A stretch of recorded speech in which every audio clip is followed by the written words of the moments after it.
കലുങ്ക് സൗഹാർദ്ദ സംവാദ സദസ്സിൽ കേന്ദ്രമന്ത്രി സുരേഷ് ഗോപി അപേക്ഷ നിരസിച്ച തൃശൂർ പുള്ളു സ്വദേശി കൊച്ചുവേലായുധന്റെ ഭവന നിർമ്മാണം ആരംഭിച്ചു.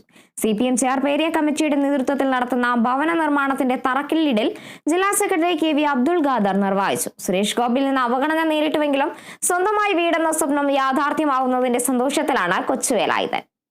ഭാര്യ സരോജിനിയും 3 മക്കളും അടങ്ങുന്ന 5-അംഗ കുടുംബം താമസിച്ചിരുന്ന ഒറ്റമുറി കൂരയിൽ നിന്നും അടച്ചുറപ്പുള്ള വീട്ടിലേക്ക് മാറി താമസിക്കാൻ കാത്തിരിക്കുകയാണ് കൊച്ചുവേലായുധൻ. സ്വന്തമായൊരു വീടെന്ന ദീർഘനാളത്തെ സ്വപ്നത്തിനാണ് തറക്കല്ലിട്ടത്. വളരെ സന്തോഷമായിട്ട് അവർ വന്നത് കല്ലിട്ടില്ല, പണി വേഗം കഴിക്കാൻ പറഞ്ഞിട്ടുണ്ട്. അതുകൊണ്ട് വളരെ സന്തോഷമായിട്ട് നിൽക്കണം. അതിനൊരു മാറ്റം കിട്ടും അതൊക്കെ വിചാരിച്ച് സന്തോഷത്തില്. കേന്ദ്രമന്ത്രി സുരേഷ് ഗോപി ജനകീയ പ്രശ്നങ്ങൾ പരിഹരിക്കാനും ചർച്ച ചെയ്യാനുമായി സംഘടിപ്പിക്കുന്ന കലുങ്ക് സൗഹാർദ്ദ സദസ്സിന് ഈ മാസം 12-നാണ് തുടക്കമായത്. പുള്ളിൽ നടന്ന ആദ്യ പരിപാടിയിൽ തന്റെ സങ്കടം അറിയിക്കാൻ കൊച്ചുവേലായുധൻ എത്തിയിരുന്നു.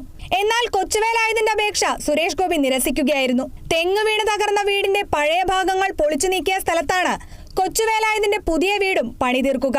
CPM ചെയർപേഴ്സൺ കമ്മിറ്റിയുടെ നേതൃത്വത്തിൽ 10 ലക്ഷം രൂപ ചെലവിട്ടായിരിക്കും നിർമ്മാണം. 2 കിടപ്പുമുറികളും അനുബന്ധ സൗകര്യങ്ങളുമുള്ള 600 സ്ക്വയർ ഫീറ്റ് വീടാകും നിർമ്മിക്കുക. ആലപ്പാട് സ്വദേശി കരുമാരശ്ശേരി ശശിധരനും CPM-നൊപ്പം ചേർന്ന് കൊച്ചുവേലായുധനെ ഭവന നിർമ്മാണത്തിനായി സഹായിക്കുന്നുണ്ട്. Kerala vision news, Thrissur.